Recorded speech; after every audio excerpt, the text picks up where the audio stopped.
ओम श्री परमात्मने नमः। श्री रामचरितमानस अध्याय उत्तरकांड पेज 905 आगे। हे हरिवाहन, मैंने सभी कुछ भिन्न भिन्न और अत्यंत विचित्र देखा। मैं अनगिनत ब्रह्मांडों में फिरा, पर प्रभु श्री रामचंद्र जी को मैंने दूसरी तरह का नहीं देखा। सर्वत्र वही शिशुपन, वही शोभा और वही कृपालु श्री रघुवीर। इस प्रकार मोह रूपी पवन की प्रेरणा से मैं भुवन भुवन में देखता फिरता था।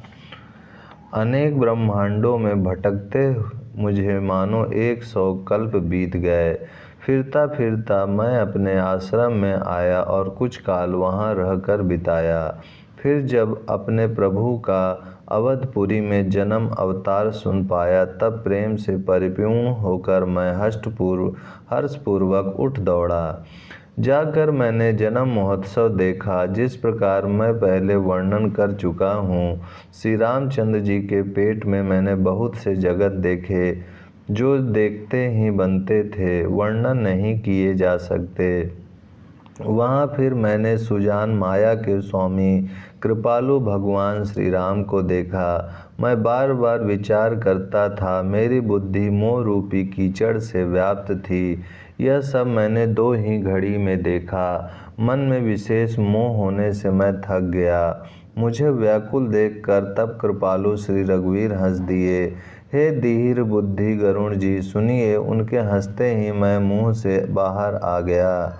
श्री रामचंद्र जी मेरे साथ फिर वही लड़कपन करने लगे। मैं करोड़ों असंख्य प्रकार से मन को समझाता था, पर वह शांति नहीं पाता था।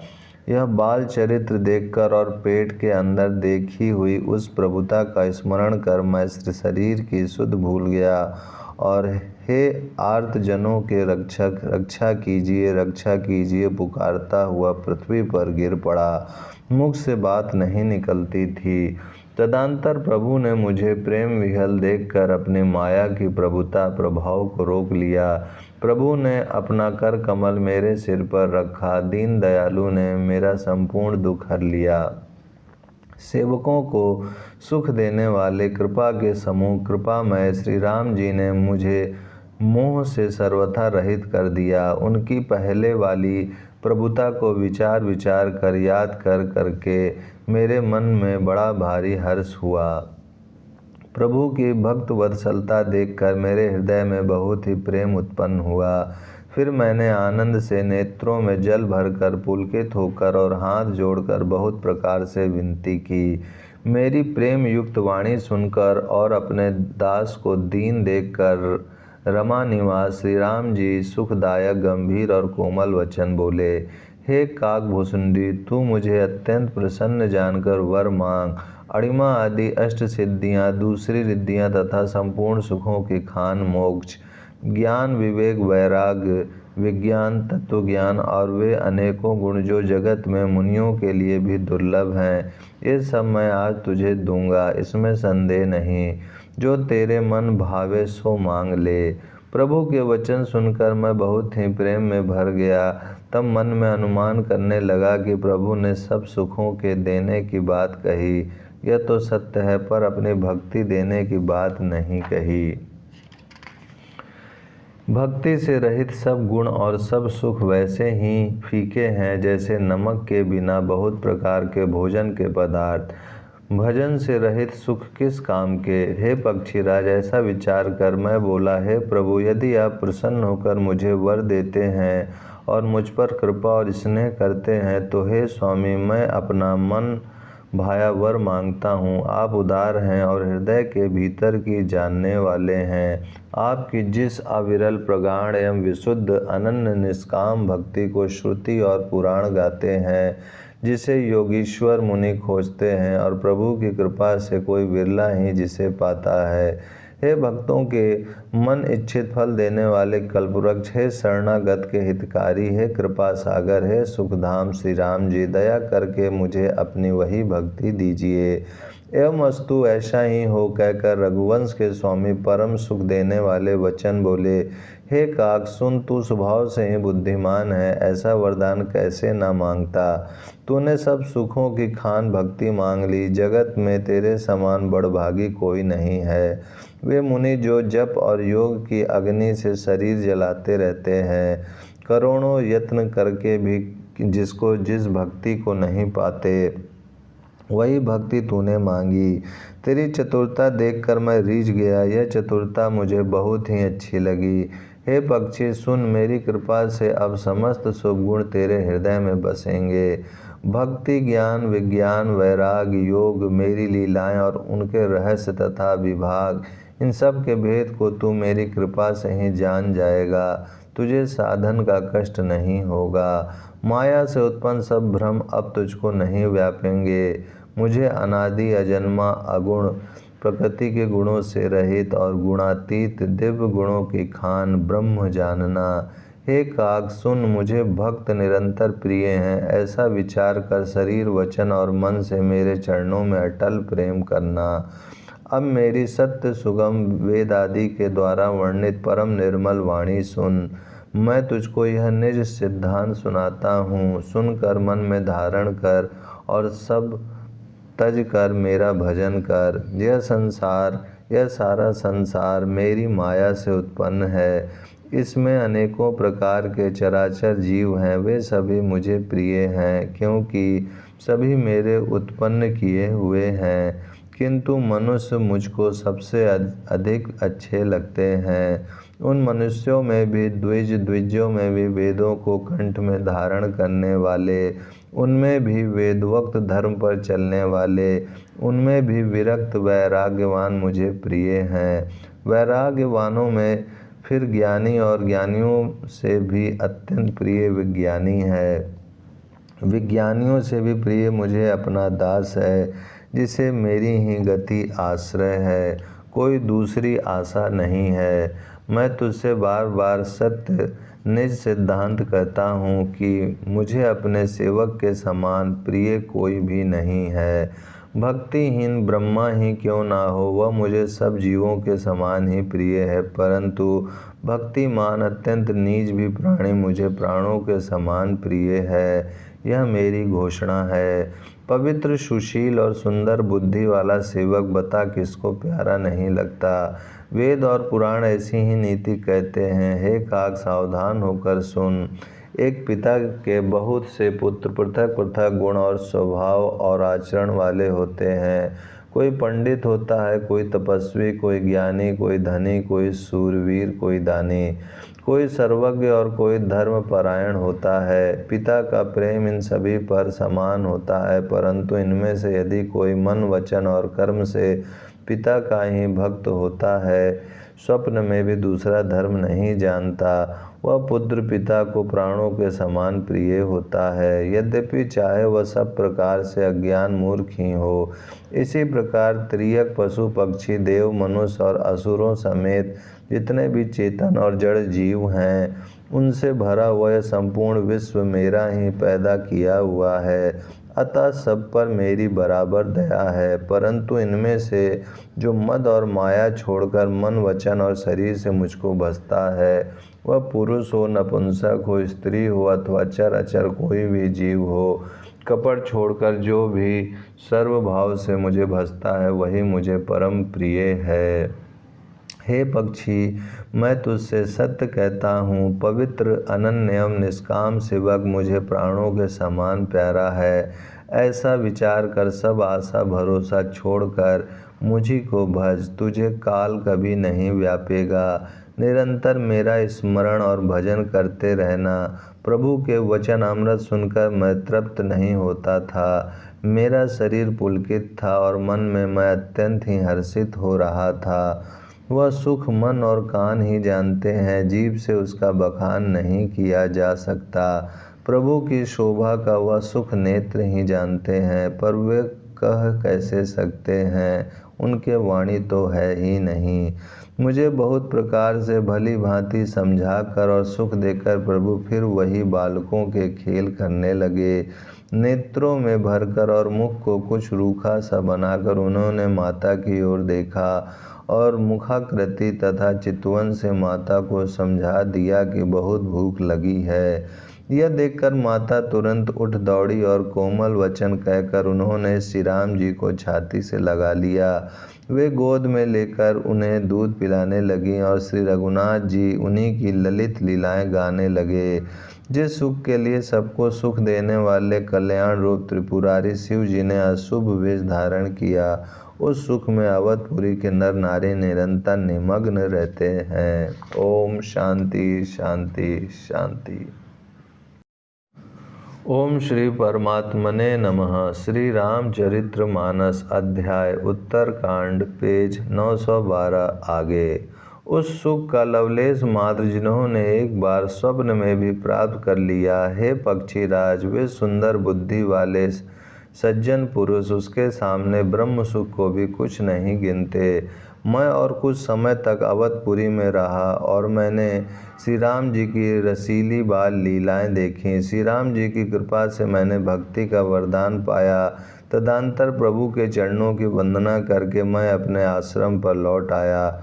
इस प्रकार जब से श्री रघुनाथ जी ने मुझको अपनाया, तब से मुझे माया कभी नहीं व्यापी। श्री हरि की माया ने मुझे जैसे नचाया, वह सब गुप्त चरित्र मैंने कहा।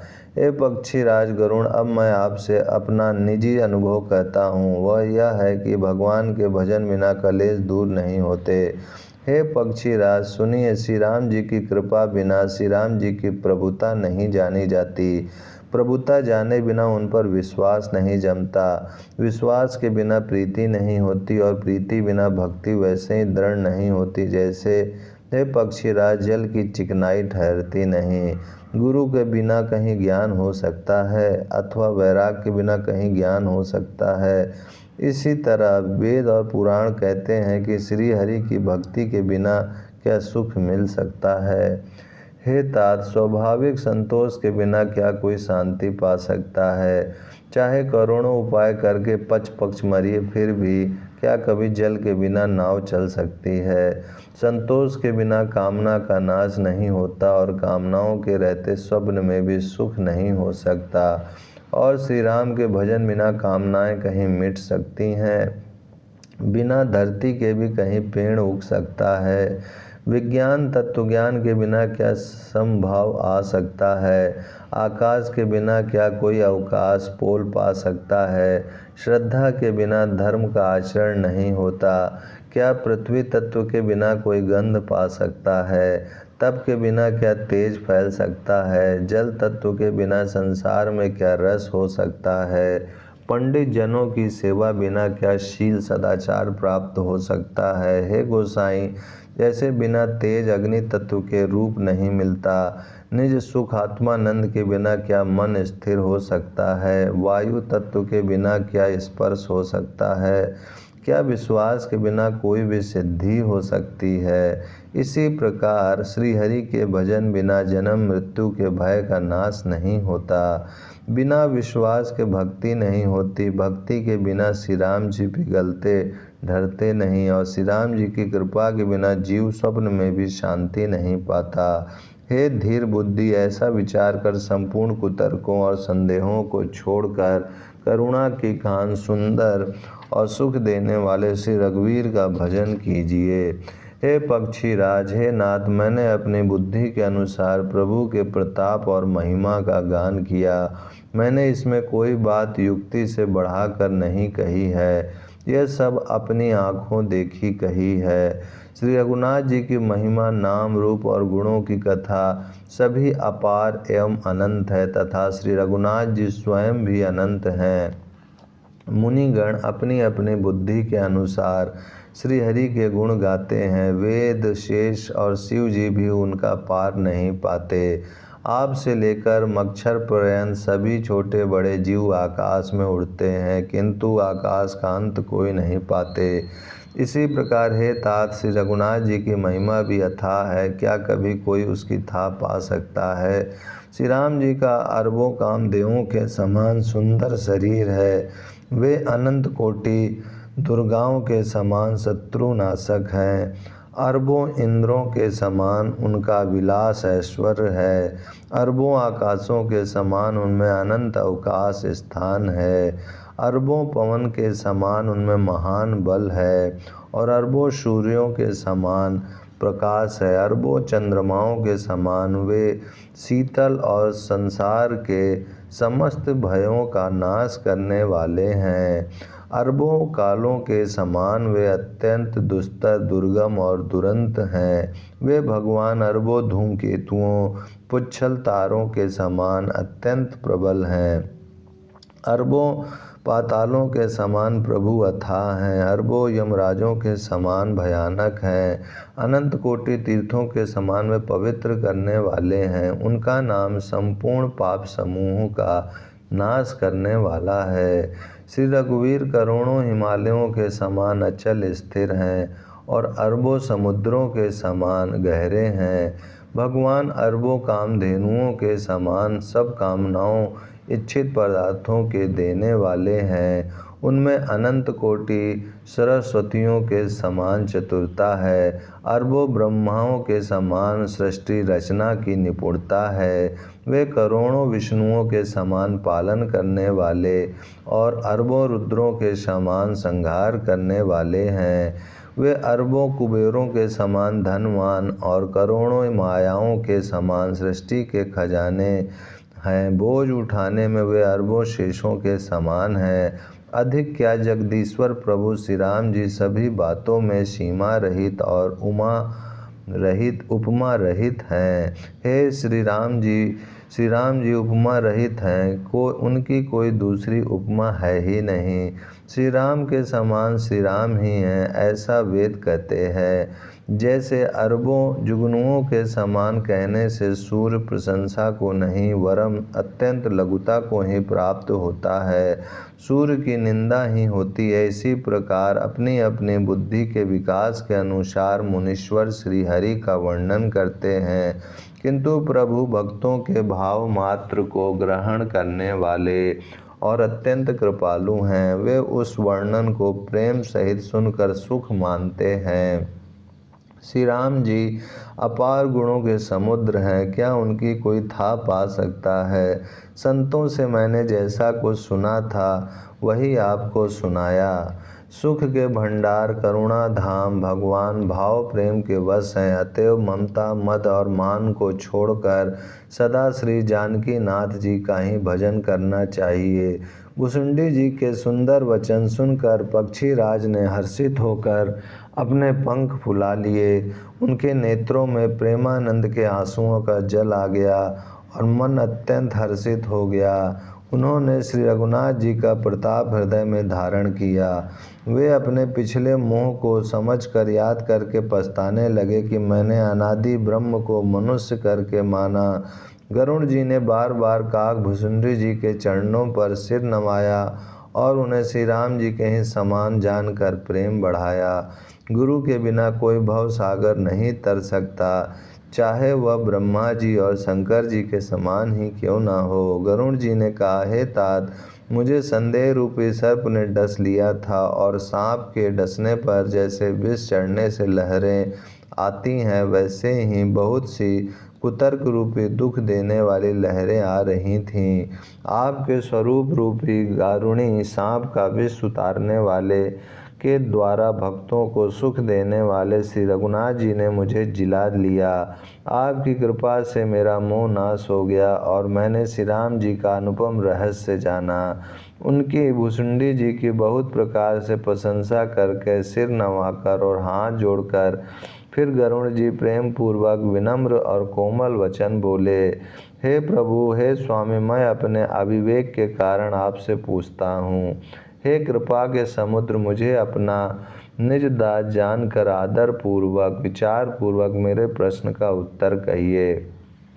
आप सब कुछ जानने वाले हैं, तत्व के ज्ञाता हैं, अंधकार माया से परे उत्तम बुद्धि से युक्त सुशील सरल आचरण वाले ज्ञान वैराग और विज्ञान के धाम और श्री रघुनाथ जी के प्रिय दास हैं। आपने यह काक शरीर किस कारण से पाया। हे तात, सब समझाकर मुझसे कहिए। हे स्वामी, हे आकाशगामी, यह सुंदर रामचरितमानस आपने कहाँ पाया, सो कहिए।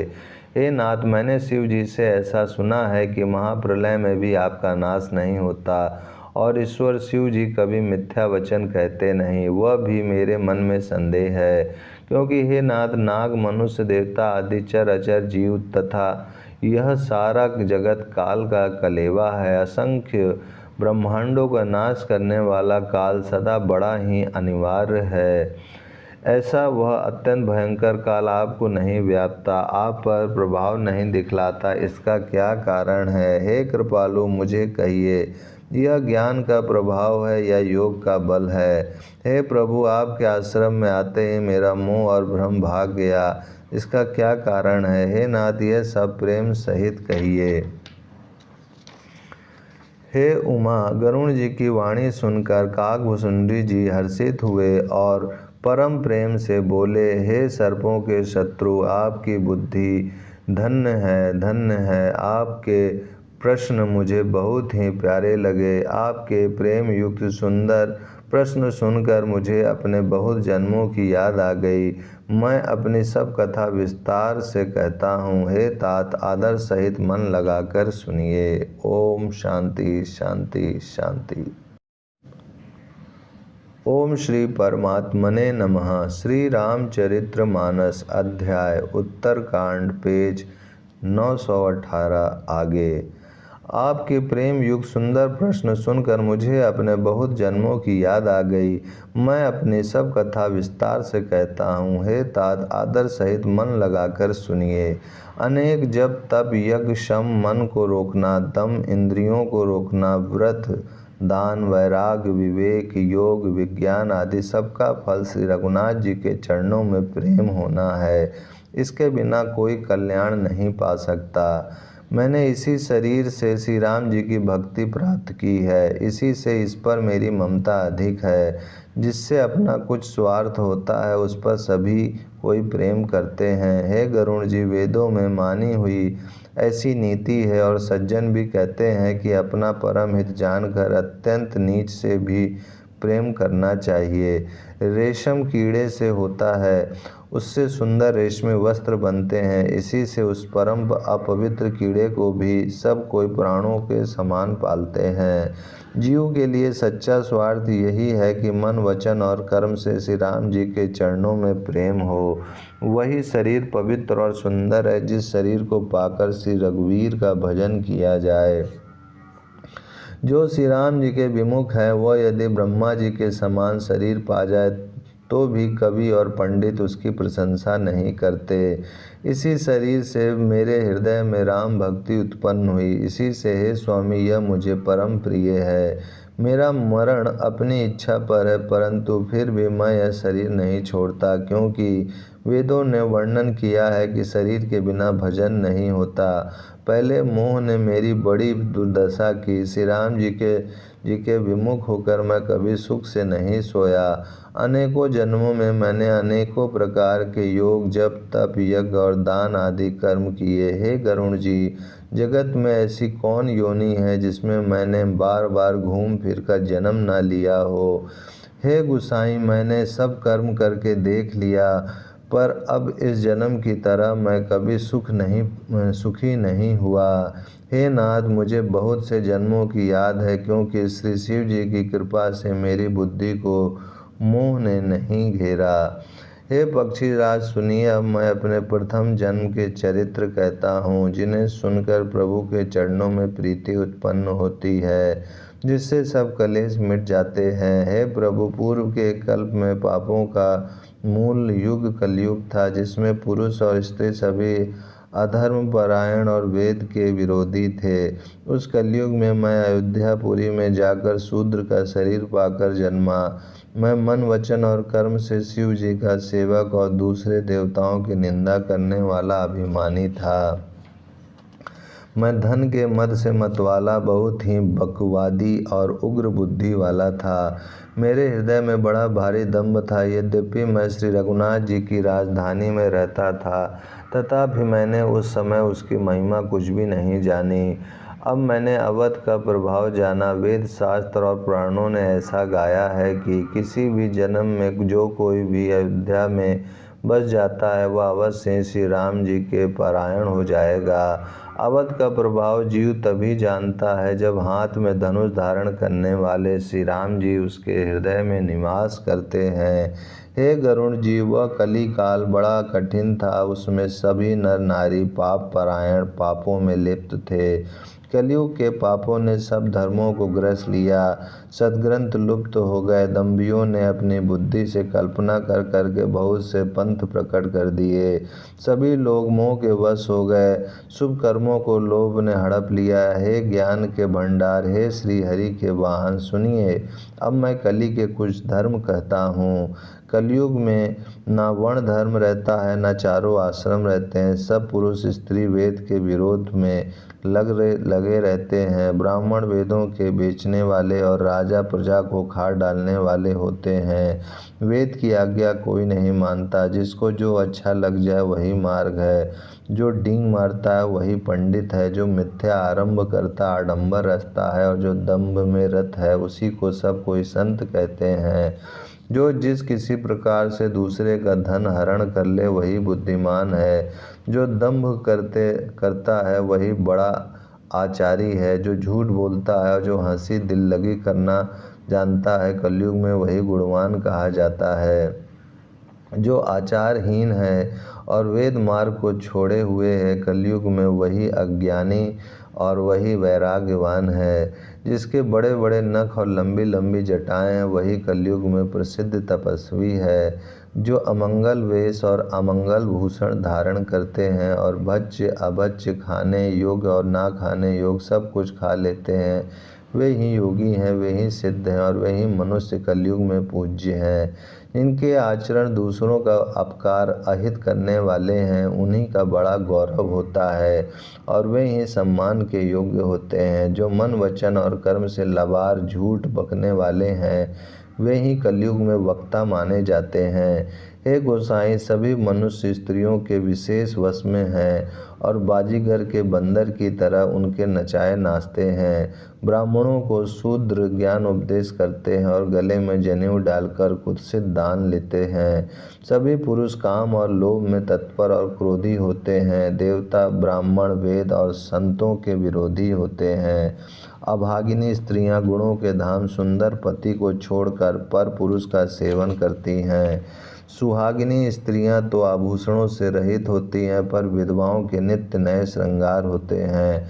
शिष्य और गुरु में बहरे और अंधे का सा हिसाब होता है। एक शिष्य गुरु के उपदेश को सुनता नहीं, एक गुरु देखता नहीं, उसे ज्ञान दृष्टि प्राप्त नहीं है।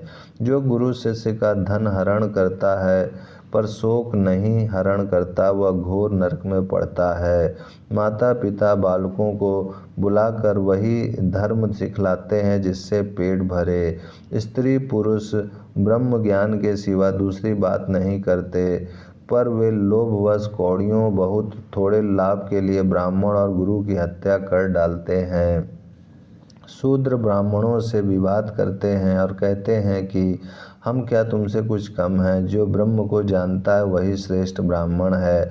ऐसा कहकर वे उन्हें डांट कर आंखें दिखलाते हैं। जो पराई स्त्री में आसक्त कपट करने में चतुर और मोह द्रोह और ममता में लिपटे हुए हैं वे ही मनुष्य अभेदवादी ब्रह्म और जीव को एक बताने वाले ज्ञानी हैं। मैंने उस कलयुग का यह चरित्र देखा। वे स्वयं तो नष्ट हुए ही रहते हैं। जो कहीं सन्मार्ग का प्रतिपालन करते हैं उनको भी वे नष्ट कर देते हैं। जो तर्क करके वेद की निंदा करते हैं वे लोग कल्प भर एक एक नरक में पड़े रहते हैं। तेली कुम्हार चांडाल भील कोल और कलवार आदि जो वर्ण में नीचे हैं स्त्री के मरने पर अथवा घर की संपत्ति नष्ट हो जाने पर सिर मुड़ाकर सन्यासी हो जाते हैं। वे अपने को ब्राह्मणों से पुजवाते हैं और अपने ही हाथों दोनों लोग नष्ट करते हैं। ब्राह्मण अपड़ लोभी कामी आचारहीन मूर्ख और नीची जाति की व्यभिचारिणी स्त्रियों के स्वामी होते हैं। शूद्र नाना प्रकार के जप तप और व्रत करते हैं तथा ऊंचे आसन व्यास गद्दी पर बैठकर पुराण कहते हैं। सब मनुष्य मनमाना आचरण करते हैं। अपार अनीति का वर्णन नहीं किया जा सकता। कलयुग में सब लोग वर्ण संकर और मर्यादा से च्युत हो गए। वे पाप करते हैं और उनके फलस्वरूप दुख, भय, रोग, शोक और प्रिय वस्तु का वियोग पाते हैं। वेद सम्मत तथा वैराग्य और ज्ञान से युक्त जो हरि भक्ति का मार्ग है, मोहवश मनुष्य उस पर नहीं चलते और अनेकों नए नए पंथों की कल्पना करते हैं। सन्यासी बहुत धन लगाकर घर सजाते हैं, उनमें वैराग्य नहीं रहा, उसे विषयों ने हर लिया। तपस्वी धनवान हो गए और गृहस्थी दरिद्र। हे तात, कलयुग की लीला कुछ कही नहीं जाती। कुलवती और सती स्त्री को पुरुष घर से निकाल देते हैं और अच्छी चाल को छोड़कर घर में दासी को ला रखते हैं। पुत्र अपने माता पिता को तभी तक मानते हैं जब तक स्त्री का मुंह नहीं दिखाई पड़ा। जब से ससुराल प्यारी लगने लगी तब से कुटुंबी शत्रु रूप हो गए। राजा लोग पाप परायण हो गए, उनमें धर्म नहीं रहा। वे प्रजा को नित्य ही बिना अपराध दंड देकर उसकी विडंबना दुर्दशा किया करते हैं। धनी लोग मलिन नीच जाति के होने पर भी कुलीन माने जाते हैं। द्विज का चिन्ह जनेऊ मात्र रह गया और नंगे बदन रहना तपस्वी का। जो वेदों और पुराणों को नहीं मानते, कलयुग में वे ही हरि भक्त और सच्चे संत कहलाते हैं। ओम शांति शांति शांति। ओम श्री परमात्मने नमः। श्री रामचरित्र मानस अध्याय उत्तरकांड पेज 924 आगे। कवियों के तो झुंड हो गए पर दुनिया में उदार कवियों का आश्रयदाता सुनाई नहीं पड़ता। गुण में दोष लगने वाले बहुत हैं पर गुणी कोई भी नहीं है। कलयुग में बार बार अकाल पड़ते हैं, अन्न के बिना सब लोग दुखी होकर मरते हैं। हे पक्षी राज गरुण जी, सुनिए, कलयुग में कपट, हठ, दुराग्रह, दंभ, द्वेष, पाखंड, मान, मोह और काम आदि अर्थात काम, क्रोध और लोभ और मद ब्रह्मांड भर में व्याप्त हो गए, छा गए। मनुष्य जब तप, यज्ञ, व्रत और दान आदि धर्म तामसी भाव से करने लगे, देवता इंद्र पृथ्वी पर जल नहीं बरसाते और बोया हुआ अन्न उगता नहीं। स्त्रियों के बाल ही भूषण हैं, उनके शरीर पर कोई आभूषण नहीं रह गया और उनको भूख बहुत लगती है, अर्थात वे सदा अतृप्त ही रहती हैं। वे धनहीन और बहुत प्रकार की ममता होने के कारण दुखी रहती हैं। वे मूर्ख सुख चाहती हैं पर धर्म में उनका प्रेम नहीं है। बुद्धि थोड़ी है और कठोर है, उनमें कोमलता नहीं है। मनुष्य रोगों से पीड़ित हैं, भोग सुख कहीं नहीं है। बिना ही कारण अभिमान और विरोध करते हैं। 10-5 वर्ष का थोड़ा सा जीवन है, परंतु घमंड ऐसा है मानो कल्पांत प्रलय होने पर भी उनका नाश नहीं होगा। कली काल ने मनुष्य को बेहाल अस्त व्यस्त कर डाला। कोई बहन बेटी का भी विचार नहीं करता। लोगों में न संतोष है, न विवेक है और न शीतलता है। जाति कुजाति सभी लोग भीख मांगने वाले हो गए। ईर्ष्या, डाह, कड़वे वचन और लालच भरपूर हो रहे हैं। समता चली गई, सब लोग वियोग और विशेष शोक से भरे पड़े हैं। वर्ण आश्रम धर्म के आचरण नष्ट हो गए। इंद्रियों का दमन, दान, दया और समझदारी किसी में नहीं रही। मूर्खता और दूसरों को ठगना यह बहुत अधिक बढ़ गया। स्त्री पुरुष सभी शरीर के ही पालन पोषण में लगे रहते हैं। जो पराई निंदा करने वाले हैं, जगत में वे ही फैले हैं। हे सर्पों के शत्रु गरुण जी, सुनिए, कली काल पाप और अवगुणों का घर है, किंतु कलयुग में एक गुण भी बड़ा है कि उसमें बिना ही परिश्रम भव बंधन से छुटकारा मिल जाता है। सतयुग, त्रेता और द्वापर में जो गति पूजा, यज्ञ और योग से प्राप्त होती है, वही गति कलयुग में लोग केवल भगवान के नाम से पा जाते हैं। सतयुग में सब योगी और विज्ञानी होते हैं। हरि का ध्यान करके सब प्राणी भव सागर से तर जाते हैं। त्रेता में मनुष्य अनेक प्रकार के यज्ञ करते हैं और सब कर्मों को प्रभु के समर्पण करके भव सागर से पार हो जाते हैं। द्वापर में श्री रघुनाथ जी के चरणों की पूजा करके मनुष्य संसार से तर जाते हैं। दूसरा कोई उपाय नहीं है। और कलयुग में तो केवल श्री हरि की गुण गाथाओं का गान करने से ही मनुष्य भव सागर की था पा जाते हैं। कलयुग में ना तो योग और यज्ञ है और ना ज्ञान ही है। श्री राम जी का गुणगान ही एकमात्र आधार है। अतएव सारे भरोसे त्याग कर जो श्री राम जी को भजता है और प्रेम सहित उनके गुण समूहों को गाता है, वही भवसागर से तर जाता है। इसमें कुछ भी संदेह नहीं। नाम का प्रताप कलयुग में प्रत्यक्ष है। कलयुग का एक पवित्र प्रताप महिमा है कि मानसिक पुण्य तो होते हैं पर मानसिक पाप नहीं होते। यदि मनुष्य विश्वास करे तो कलयुग के समान दूसरा युग नहीं है, क्योंकि इस युग में श्री राम जी के निर्मल गुण समूहों को गा गा कर मनुष्य बिना ही परिश्रम संसार रूपी समुद्र से तर जाता है।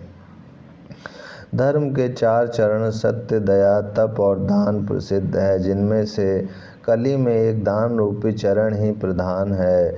जिस किसी प्रकार से भी दिए जाने पर दान कल्याण ही करता है। श्री राम जी की माया से प्रेरित होकर सबके हृदयों में सभी युगों के धर्म नित्य होते रहते हैं। शुद्ध सत्व गुण, समता, विज्ञान और मन का प्रसन्न होना, इसे सतयुग का प्रभाव जाने। सतोगुण अधिक हो, कुछ रजोगुण हो, कर्मों में प्रीति हो, सब प्रकार से सुख हो, यह त्रेता का धर्म है। रजोगुण बहुत हो, सतोगुण बहुत ही थोड़ा हो, कुछ तमोगुण ही मन में हर्ष और भय हो, यह द्वापर का धर्म है। तमोगुण बहुत हो, रजोगुण थोड़ा हो, चारों ओर वैर विरोध हो, यह कलयुग का प्रभाव है। पंडित लोग युगों के धर्म को मन में जान पहचान कर अधर्म छोड़कर धर्म में प्रीति करते हैं। जिसका श्री रघुनाथ जी के चरणों में अत्यंत प्रेम है, उसको काल धर्म युग धर्म नहीं व्यापते। हे पक्षी राज, नट बाजीगर का किया हुआ कपट चरित्र इंद्रजाल देखने वालों के लिए बड़ा विकट दुर्गम होता है, पर नट के सेवक जम्बूरे को उसकी माया नहीं व्यापती। श्री हरि की माया के द्वारा रचे हुए दोष और गुण श्री हरि के भजन बिना नहीं जाते। मन में ऐसा विचार कर सब कामनाओं को छोड़कर निष्काम भाव से श्री राम जी का भजन करना चाहिए। हे पक्षी राज, उस कली काल में मैं बहुत वर्षों तक अयोध्या में रहा। एक बार वहाँ अकाल पड़ा, तब मैं विपत्ति का मारा विदेश चला गया। हे सर्पों के शत्रु गरुण जी, सुनिए, मैं दीन, मलिन, उदास, दरिद्र और दुखी होकर उज्जैन गया। कुछ काल बीतने पर कुछ संपत्ति पाकर फिर मैं वहीं भगवान शंकर की आराधना करने लगा। एक ब्राह्मण वेद विधि से सदा शिव जी की पूजा करते। उन्हें दूसरा कोई काम न था। वे परम साधु और परमार्थ के ज्ञाता थे। वे शंभु के उपासक थे, पर श्री हरि की निंदा करने वाले ना थे। मैं कपट पूर्वक उनकी सेवा करता। ब्राह्मण बड़े ही दयालु और नीति के घर थे। हे स्वामी, बाहर से नम्र देखकर ब्राह्मण मुझे पुत्र की भांति मानकर पढ़ाते थे। उन ब्राह्मण श्रेष्ठ ने मुझको शिव जी का मंत्र दिया और अनेकों प्रकार के शुभ उपदेश किए। मैं शिव जी के मंदिर में जाकर मंत्र जपता। मेरे हृदय में दंभ और अहंकार बढ़ गया। मैं दुष्ट, नीच जाति और पापमय मलिन बुद्धि वाला मोहवश श्री हरि के भक्तों और द्विजों को देखते ही जल उठता और विष्णु भगवान से द्रोह करता था। गुरु जी मेरे आचरण देखकर दुखित थे। वे मुझे नित्य ही भली भांति समझाते, पर मैं कुछ भी नहीं समझता। उल्टे मुझे अत्यंत क्रोध उत्पन्न होता। दंभी को कभी नीति अच्छी लगती है।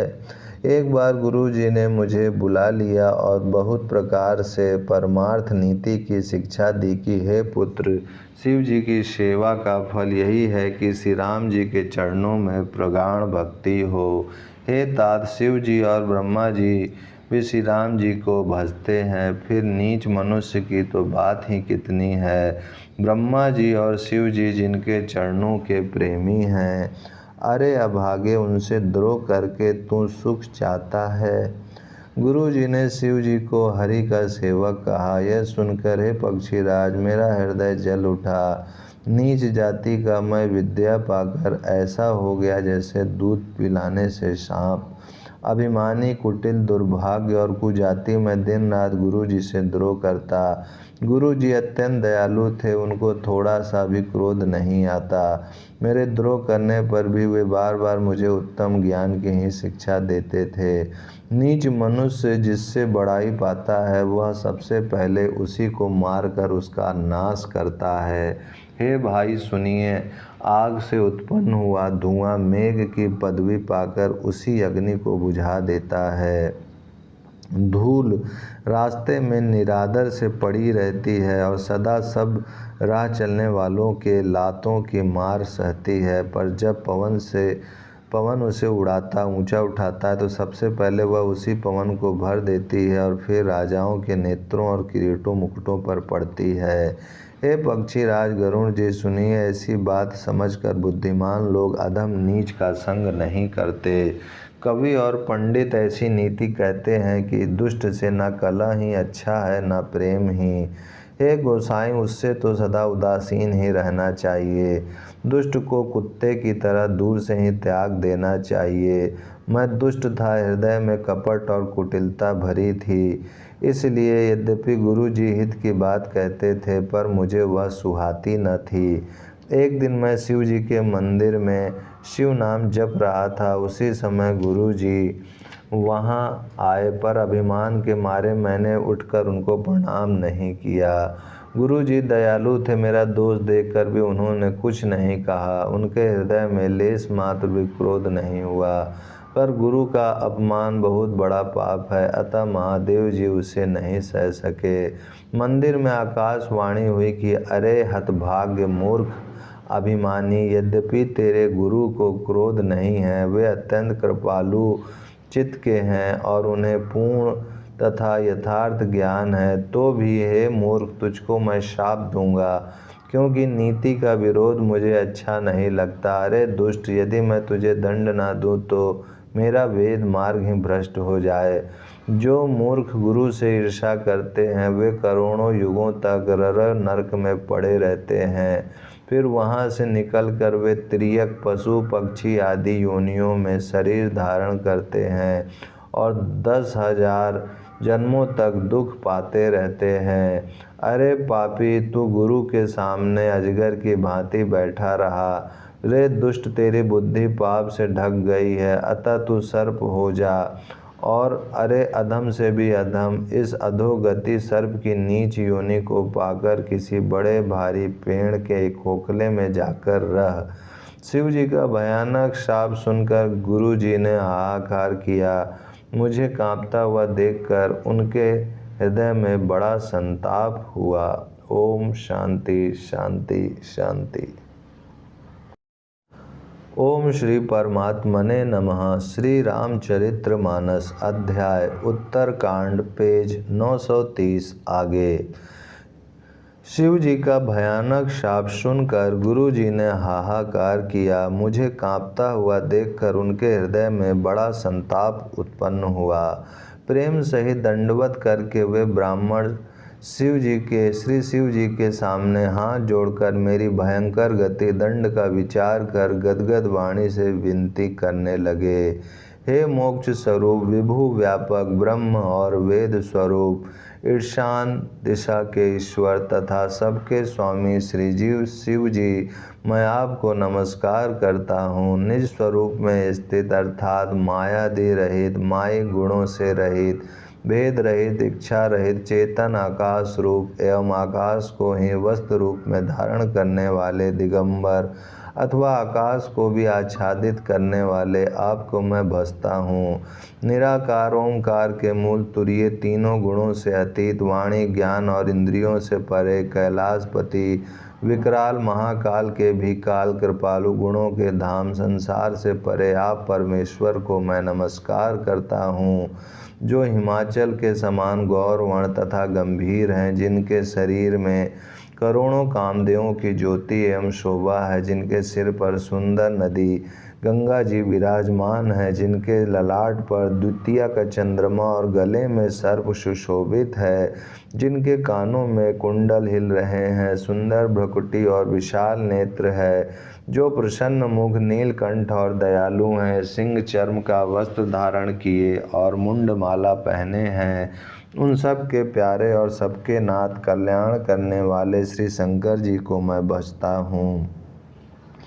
प्रचंड रुद्र रूप, श्रेष्ठ तेजस्वी परमेश्वर, अखंड अजन्मा, करोड़ों सूर्यों के समान प्रकाश वाले, तीनों प्रकार के शूलों दुखों को निर्मूल करने वाले, हाथ में त्रिशूल धारण किए, भाव प्रेम के द्वारा प्राप्त होने वाले भवानी के पति श्री शंकर जी को मैं भजता हूँ।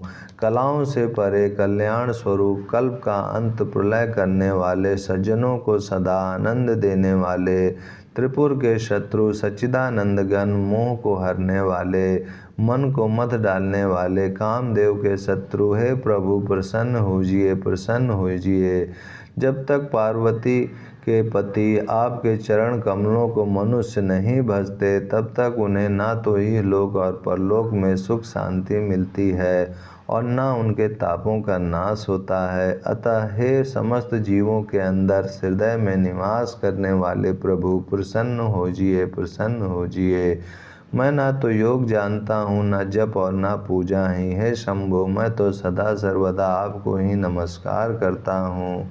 हे प्रभु, बुढ़ापा तथा जन्म मृत्यु के दुख समूहों से जलते हुए मुझ दुखी की दुख से रक्षा कीजिए। हे ईश्वर, हे शंभु, मैं आपको नमस्कार करता हूँ।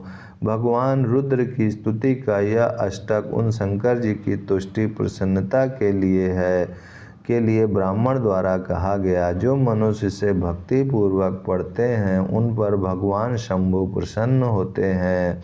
सर्वज्ञ शिव जी ने विनती सुनी और ब्राह्मण का प्रेम देखा। तब मंदिर में आकाशवाणी हुई कि हे द्विज श्रेष्ठ, वर मांगो। ब्राह्मण ने कहा, हे प्रभु, यदि आप मुझ पर प्रसन्न हैं और हे नाथ, यदि इस दीन पर आपका स्नेह है, तो पहले अपने चरणों की भक्ति देकर फिर दूसरा वर दीजिए। हे प्रभु, यदि अज्ञानी जीव आपकी माया के वश होकर निरंतर भूला फिरता है, हे कृपा के समुद्र भगवान, उस पर क्रोध न कीजिए। हे दीनों पर दया करने वाले कल्याणकारी शंकर, अब इस पर कृपालु होइए, कृपा कीजिए, जिससे हे नाथ थोड़े ही समय में इस पर शाप के बाद अनुग्रह शाप से मुक्ति हो जाए। हे कृपा निधान, अब वही कीजिए जिससे इसका परम कल्याण हो। दूसरे के हित से सनी हुई ब्राह्मण की वाणी सुनकर फिर आकाशवाणी हुई, एवं अस्तु, ऐसा ही हो। यद्यपि इसने भयानक पाप किया है और मैंने भी इसे क्रोध करके शाप दिया है, तो भी तुम्हारी साधुता देखकर मैं इस पर विशेष कृपा करूँगा। हे द्विज, जो क्षमाशील एवं परोपकारी होते हैं, वे मुझे वैसे ही प्रिय हैं जैसे खरारी श्री रामचंद्र जी। हे द्विज, मेरा शाप व्यर्थ नहीं जाएगा, यह 1000 जन्म अवश्य पावेगा, परंतु जन्मने और मरने में जो दूसरा दुख होता है, इसको वह दुख जरा भी ना व्यापेगा और किसी भी जन्म में इसका ज्ञान नहीं मिटेगा। हे शूद्र, मेरा प्रामाणिक सत्य वचन सुन। प्रथम तो तेरा जन्म श्री रघुनाथ जी की पुरी में हुआ, फिर तूने मेरी सेवा में मन लगाया। पुरी के प्रभाव और मेरी कृपा से तेरे हृदय में राम भक्ति उत्पन्न होगी। हे भाई, अब मेरा सत्य वचन सुन। द्विजों की सेवा ही भगवान को प्रसन्न करने वाला व्रत है। अब कभी ब्राह्मण का अपमान न करना, संतों को अनंत श्री भगवान ही के समान जानना। इंद्र के वज्र, मेरे विशाल त्रिशूल, काल के दंड और श्री हरि के विकराल चक्र के मारे भी जो नहीं मरता, वह भी विपद्रोह रूपी अग्नि से भस्म हो जाता है। ऐसा विवेक मन में रखना, फिर तुम्हारे लिए जगत में कुछ भी दुर्लभ ना होगा। मेरा एक और भी आशीर्वाद है कि तुम्हारी सर्वत्र अबाध गति होगी, अर्थात तुम जहाँ जाना चाहोगे वहीं बिना रोक टोक के जा सकोगे। आकाशवाणी के द्वारा शिव जी के वचन सुनकर गुरु जी हर्षित होकर ऐसा ही हो यह कहकर मुझे बहुत समझाकर और शिव जी के चरणों को हृदय में रखकर अपने घर गए। काल की प्रेरणा से मैं विंध्याचल में जाकर सर्प हुआ। फिर कुछ काल बीतने पर बिना ही परिश्रम कष्ट के मैंने वह शरीर त्याग दिया। हे हरिवाहन, मैं जो भी शरीर धारण करता उसे बिना ही परिश्रम वैसे ही सुखपूर्वक त्याग देता था, जैसे मनुष्य पुराना वस्त्र त्याग देता है और नया पहन लेता है। शिव जी ने वेद की मर्यादा की रक्षा की और मैंने कलेश भी नहीं पाया। इस प्रकार हे पक्षीराज, मैंने बहुत से शरीर धारण किए पर मेरा ज्ञान नहीं गया। त्रियक योनि पशु पक्षी देवता या मनुष्य का जो भी शरीर धारण करता, वहाँ वहाँ उस शरीर में मैं श्री राम जी का भजन जारी रखता। इस प्रकार मैं सुखी हो गया, परंतु एक सूल मुझे बना रहा। गुरु जी का कोमल सुशील स्वभाव मुझे कभी नहीं भूलता, अर्थात मैंने ऐसे कोमल स्वभाव दयालु गुरु का अपमान किया, यह दुख मुझे सदा बना रहा। मैंने अंतिम शरीर ब्राह्मण का पाया, जिसे पुराण और वेद देवताओं को भी दुर्लभ बताते हैं। मैं वहाँ ब्राह्मण शरीर में भी बालकों में मिलकर खेलता तो श्री रघुनाथ जी की ही सब लीलाएं किया करता। सयाना होने पर पिताजी मुझे पढ़ाने लगे। मैं समझता, सुनता और विचारता, पर मुझे पढ़ना अच्छा नहीं लगता था। मेरे मन से सारी वासनाएं भाग गईं, केवल श्री राम जी के चरणों में लग गई। हे गरुण जी, कहिए ऐसा कौन अभागा होगा जो कामधेनु को छोड़कर गदही की सेवा करेगा। प्रेम में मग्न रहने के कारण मुझे कुछ भी नहीं सुहाता। पिताजी पढ़ा कर हार गए। जब पिता माता कालवश हो गए, मर गए, तब मैं भक्तों की रक्षा करने वाले श्री राम जी का भजन करने के लिए वन में चला गया। वन में जहाँ जहाँ मुनीश्वरों के आश्रम पाता, वहाँ वहाँ जा जाकर उन्हें सिर नवाता। हे गरुण जी, उनसे मैं श्री राम जी के गुणों की कथाएं पूछता, वे कहते और मैं हर्षित होकर सुनता। इस प्रकार मैं सदा सर्वदा श्री हरि के गुणानुवाद सुनता फिरता। शिव जी की कृपा से मेरी सर्वत्र अबाधित गति थी, अर्थात मैं जहाँ चाहता वहाँ जा सकता था। मेरी तीनों प्रकार की, पुत्र की, धन की और मान की गहरी प्रबल वासनाएं छूट गईं और हृदय में एक यही लालसा अत्यंत बढ़ गई कि जब श्री राम जी के चरण कमलों के दर्शन करूं, तब अपना जन्म सफल हुआ समझूं। जिनसे मैं पूछता, वे ही मुनि ऐसा कहते कि ईश्वर सर्वभूतमय है। यह निर्गुण मत मुझे नहीं सुहाता था। हृदय में सगुण ब्रह्म पर प्रीति बढ़ रही थी। गुरु जी के वचनों का स्मरण करके मेरा मन श्री राम जी के चरणों में लग गया। मैं क्षण क्षण नया नया प्रेम प्राप्त करता हुआ श्री रघुनाथ जी का यश गाता फिरता था। सुमेरु पर्वत के शिखर पर बड़ की छाया में लोमस मुनि बैठे थे। उन्हें देखकर मैंने उनके चरणों में सिर नवाया और अत्यंत दीन वचन कहे। ओम शांति शांति शांति।